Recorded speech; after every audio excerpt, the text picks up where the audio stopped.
Hello, folks. Welcome to Spoon TV with me, Sylvester Jubilee, the Presidential Press Secretary to His Excellency President Joseph Nyomambwata. Manakula Fufana is about to address the media, and of course, we also see officials of government also here.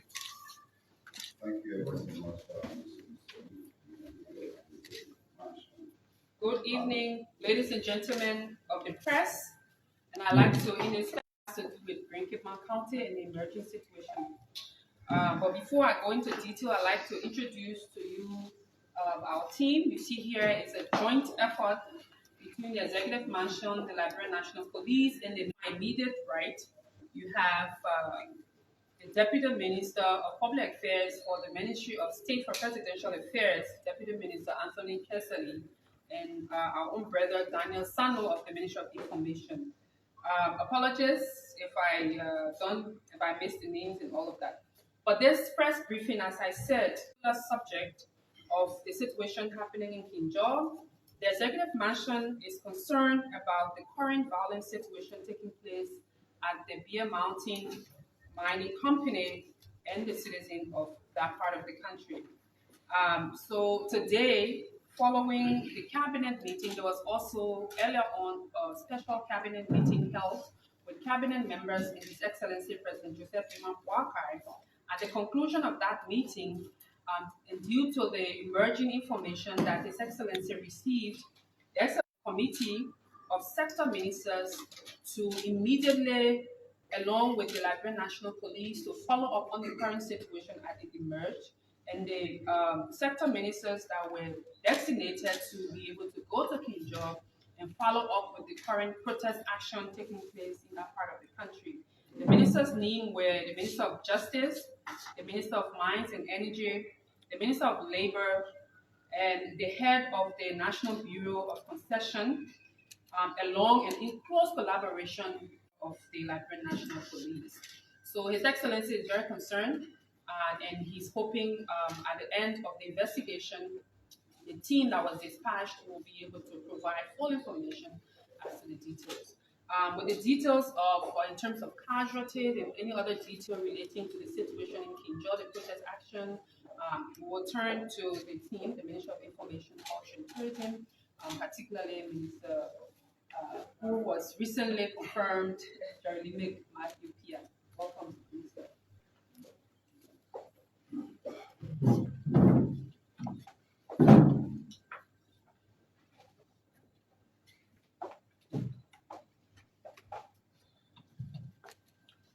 Good evening. Recently, when we appeared for our confirmation hearing, we assured the Liberian Senate that one of the things we will do is to give information to the public in a timely manner.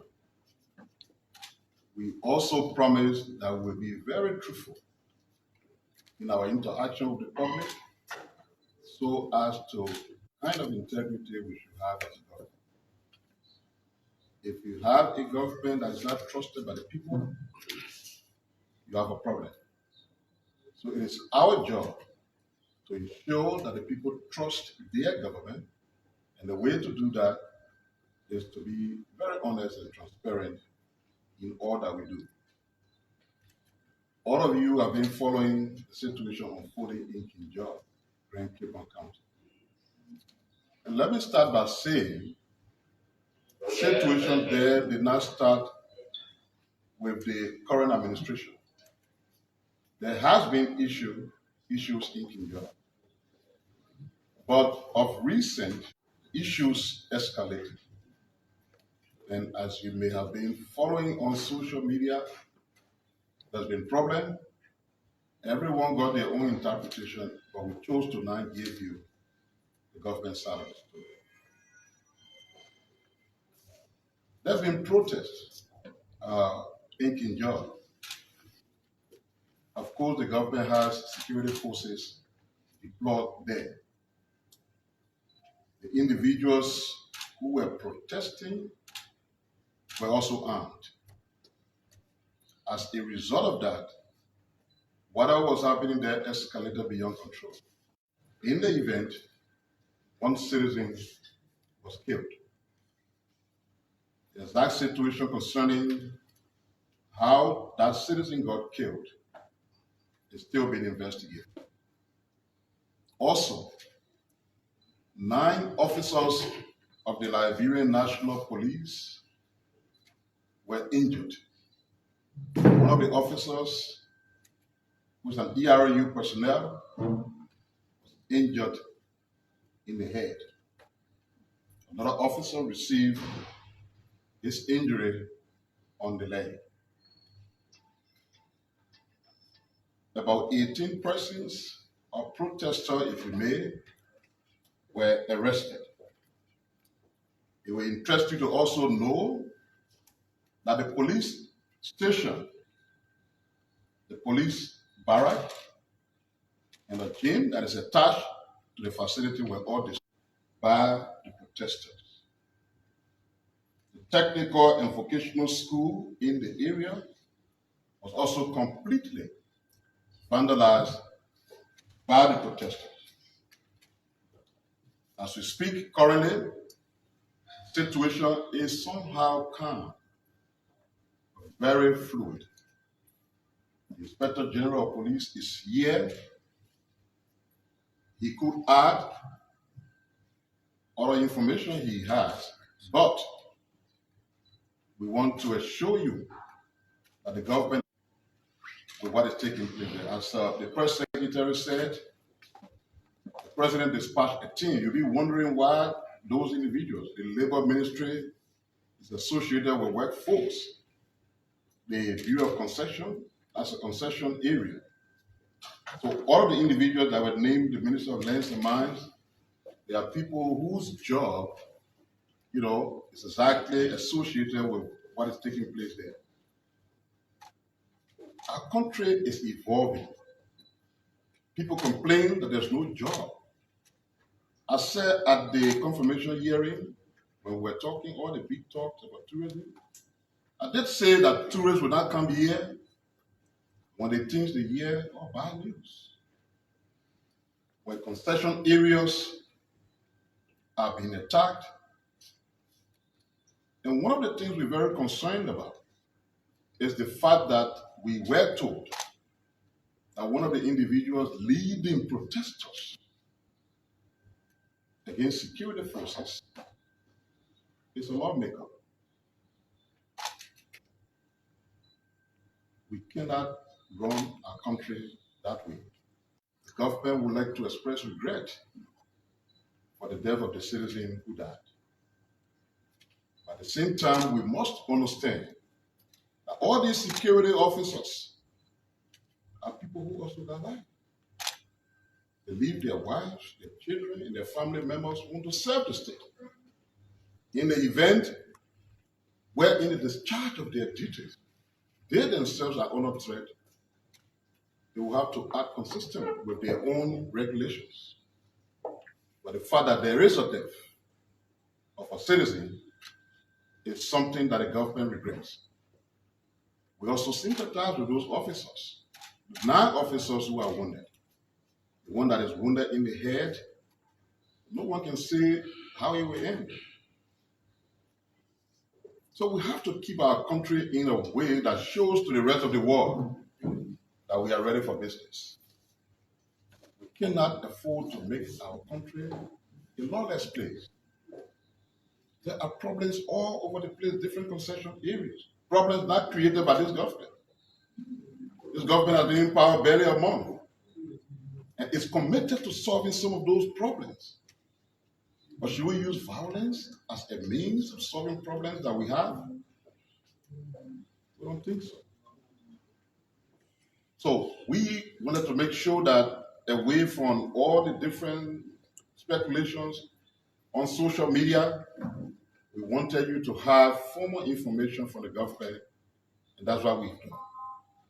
We'd like to pause here so that you can ask questions once you have.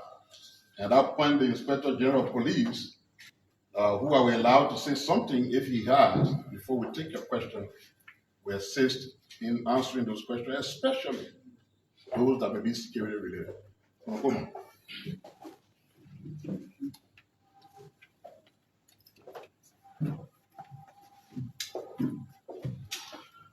Good evening, all. I believe we've captured most of the points, so I won't go into the details as the situation is still emerging. But one thing we can assure the country, the entire nation, that calm and a semblance of order has been restored to the areas that we're speaking about. We have a team of officials of government from the legislature and from the executive as well that are intervening at different levels. We've moved sufficient police officers to provide the needed support and to maintain the level of calm and order that has been established there. The situation today is one that we are aggrieved of in so many regards, because when the actions that are meant to protect lives and property leads to the loss of one of those that are intended to be protected, regardless of whatever the situation, it's always a sad moment. And our condolences go out to the family, and we're asking the general public, especially those in that area, to cooperate with the police, thus in these times to be able to maintain the peace, while the investigation will want to get to the root cause and the officer involved shooting as well. The team has been dispatched to ensure that the procedures were followed to investigate the use of force continuum and to be able to come up with accurate information for the general public and to the family as well. This administration at the National Police, we will be accountable. We will be fair in our investigations. So we owe it to the general public to report truthfully. So as soon as the investigation, as per the officer involved shooting, is concluded, it will be released to the general public. However, we bear the loss of life. We sympathize with the officers who are wounded and in the hospital as well, and the other citizen as well who has a bullet wound as well in the hospital. Today, the officers exhibited maximum restraint. They utilized every last community policing technique available to them. They went into using the non-lethal weaponry until it was completely exhausted. They made frantic efforts to call on lawmakers, to call on community leaders, to ask the protesters to back up, and the situation went to where it ended as to where we are today. So the investigation is ongoing, and I would like to start here and take questions from the press. So thank you all very much. We'll take a few questions. You'll call your name, your institution, and then you ask your question. Yes. Yes. Good evening, IG Smith, the platform. IG Coleman, Sorry, my apologies. IGB Gregory, Oliver Sorry. Well, my name is Kelvin Demi of Private Film. I listened to the statement issue. I'm concerned about the impact of the injury cost on the soldiers. Is it as a result of what? Because I was hearing that the protesters carried in single barrel. Well, amongst the protesters were a couple of them who were armed with artisanal weapons, with the single barrel pistol, and two of the 9 officers wounded received bullets from those weapons. Yes. Thank you. First and then Yeah, thank you. I'm Sylvester Chiruple, and I work for the Spoon Network. Honorable Minister, in your speech, you mentioned that an individual who is also a lawmaker led the protesters. Would you mind naming that individual? And for the situation in Grand County, how long will it take you to totally calm down the situation? Come again, the last part. How long will it take to do what? To calm down the situation. All right. So, if we had all the facts about the name of who that lawmaker was, we would have said it. But it's still being investigated. And we want to leave it die until the investigation is concluded. The IG did say that some level of calm has been restored to the area, but I said the place is still fluid and tense. And as long as the situation remains that way, the security forces will remain engaged. But from time to time, we endeavor to update Your online television. You indicated that some of the protesters were armed. I'd like to know, how did they get the arm? how would I know? What I could say to you is that, and which was confirmed by the IG, is that they were armed. How they got it? All of that is being investigated. There is an ongoing, very active ongoing investigation. And the lot that are not known now will be subsequently known. Julius. So I have few concerns. One, our reporter in the county told us that a hospital that confirmed 3 persons dead. So as at what time are you reporting on 1 person being dead? That's one. Two, you mentioned about the issues being spilled over from previous administration. One could also say lots of these concessions were brought in when your party was in power for your first 2 terms, and these issues were always existing. Are you trying to find excuses or what? No, we're not finding excuses. The point we're making is that this government has been in power for 1 month. And by the way, the period you're referencing, that the concessionaires were brought during that time, did you see what's going on now, going on there? Did you? Some happened in Lima County. I'm one of the media people who covered when there were protests in Lima County, New York. So, Violence. yes, listen to me. We're currently talking about what is happening in Kenya. That's the point I'm making. If we came to discuss problems all over the country, that's a different thing. Probably I will invite you to the Ministry of Information on Monday when I have my very first press conference. For now, discussing Kinja, my point is the issues for which the agitations are taking place were met on board. Government is continuing to, that's why we're taking responsibility. And all I'm saying to you is that the government is committed to resolving those problems. And we think our citizens should be a little bit patient, Julius, when they have these issues, because it doesn't help you, it doesn't help me when all the people here violence, who brings money here to do business here? What kind of investor would want to come in a country where people just wake up and agitate for everything, including violence that will wound police officers? By the way, I didn't say this. 2 private citizens also had their homes burned down to ashes. Should we live like that? They are ordinary people like you, civilians. Why burn their homes? Why burn your own vocational, level oil and loot your own vocational institute meant to train people? You need police and security forces there. Why destroy your police back? The country is wanting in everything. And for every time we have issue, if we should carry on those levels of destruction, that's something any of us should have sympathy for. So let's leave the politics of who brought concession, who didn't bring concession. We can talk about that on Monday. That's something we'll always be ready for. But we just talk to give you an update. I know your reporter briefed you. Spoon may have their reporter who briefed them. An official account for the government is important. With regards to your other question as of when the 1 person in there was reported, I gave that to the IG.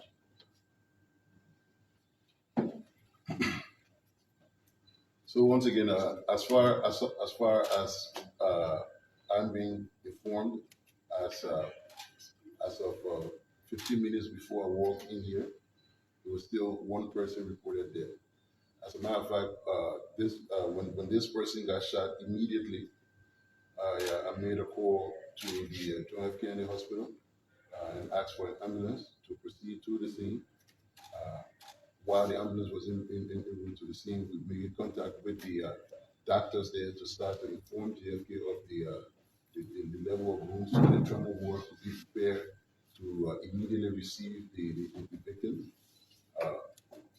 The ambulance, before it could get there, we found another ambulance that started to bring them. So the time interval in providing that needed support as law enforcement officers to try to save the life of those who were shot was quite impeccable. Unfortunately, before the ambulance even got to JFK, the victim was pronounced dead on arrival. As of the time of walking, there was no other fatality reported that we know of. So if you have some information, please share it with us. Immediately, I will send officers there to check on that situation as well. And let me add, Julius, that we said truth telling will be the hallmark of our administration. If we receive additional information that suggests that someone else died beyond the one person, we come to you very truthful and says another person died. But as of the point, as the IG is saying, besides the one dead person, two other civilians were injured. Maybe if we didn't say that, just add it on to what we said. Two other civilians were injured in addition to the one person that died. This is our information as a for now. If we have additional information that suggests that somebody else died, we need to the civilian. Thank you very much. My name is Godfrey Pado. I report for Institute Media Network. What is the level of security now in that place? That is one. And two, was the section area, I mean, the company, was it also affected by the protest? When you speak of the level of security, what are you referencing? Is there a lot of security Threat or security presence? Yeah, security presence. There's very, very huge security presence in that area. We have at the police level, we have the command led by the Commissioner of Police for Operation, Commissioner Prince Davis. We have the commander for the and the commander for the ERA there as well. We just had to dispatch the PSU commander to another scene in Baton with a Bao Chico in an emergency situation. But there's high security presence. We are in command. We are in control. Next question. Yeah, I mean, there was serious property damage. We have reached out to the concessionaires to try to give us a list of all of the items that got damaged. But as part of our drone footage that we collected, we did see about at least 4 or 5 machines, including a compactor, excavator, and front loaders and stuff being set ablaze. Including the police barracks and the police station as well, with the garden and the gym that was vandalized.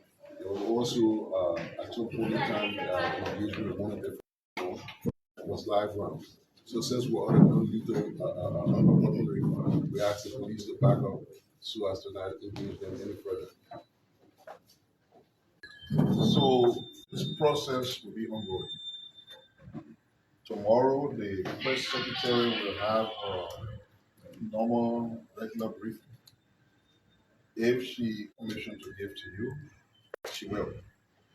Like I said, on Monday, there will be a major press conference beyond the situation in Kinjal. Notwithstanding, if there are additional updates for Kinjal, we'll also provide those updates to the press. So, like he said, the investigation is ongoing. More facts will come out. We'll continue to update you. But we thought as a government it was important to say something to our people about what has happened. So, coming to that, we close the press conference and she opened it. But we'll have more and more and more engagement with the media under this administration. We're not going to shy away from you. We always come to you, and like I said, we'll be truthful. You know, things happen, and if we are interested in having the confidence of the people, then we ought to be truthful all of the time. We just like glass. Let me thank Kula in my absence for coming and being a friend. Kula has been doing a wonderful job. Thank you, comrade. All right. So let me say a very big thank you to all of you for as you all know, this is a special press briefing. And since we started with a very open process, meaning that this government will remain open. This is the commitment of the president. And this is why, as you have seen over the past week, we have consistently held our weekly press briefing. We do intend to continue to update you, especially on issues and information about the presidency. about the office of His Excellency President Joseph Boakai. And the reason why from time to time you will see individuals, members of the cabinet, different ministers, different heads of public corporations, because one of the other issues that we have seen, learning from the past, but this government will be coordinated government. We will coordinate our communications arm. We will ensure that anything relating to the presidency comes from the executive mansion. Issues relating to the general overview of the government or general issues relating to the government, you will see the Ministry of Information.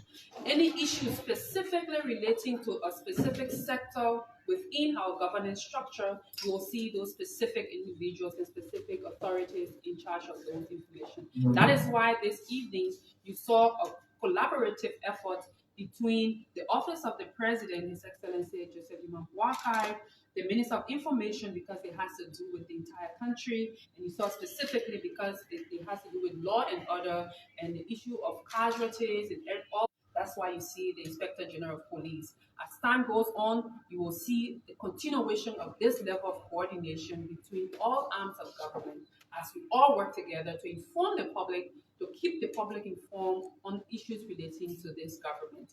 So thank you again. On tomorrow, we will have our press briefing covering issues of His Excellency President Joseph Boakai and the presidency, his activities, his work, all the questions that you have relating to His Excellency President Boakai, we can be able to take those concerns. So again, we look forward to seeing you tomorrow. And let me again say thank you to the Inspector General, the Minister of Information, and the Deputy Minister, and the whole collaborative effort of this team. As you know, we intend to do, and this was a very urgent and special press briefing. Thanks to all of you too in the media, because we're just a turnaround time to be able to organize this in a period of under an hour. And this is important because of the important nature of what's happening in the country, particularly that part of the country. So I would like to also just introduce Mr. Daniel Sando, who you people probably have heard. The Daniel Sando, if you have not seen him, that's the Daniel Sando. If you see him, and he's with the Ministry of Information, Deputy Minister of Technical Services at the Ministry of Information, Culture and Tourism. So from time to time, you will see a collaborative effort. So we will keep following this development as the president is very concerned about what's happening. And again, we sincerely share sympathy with the family of the one casualty that we've seen a fatality, and have consistently following the situation happening at the different countries. So again, thank you so much. Hopefully I see you all tomorrow. Thank you. Have a good evening. Thanks, sir. And for following folks, she's the Presidential Press Secretary, Madame Kula Fofana. You listen to Information Minister, Jeremy Pia, and also Police IG, Colonel Gregory Coleman. And we've been coming to you live from the grounds of the Executive Mansion with me, Sylvester Churuple. Thanks so very kind.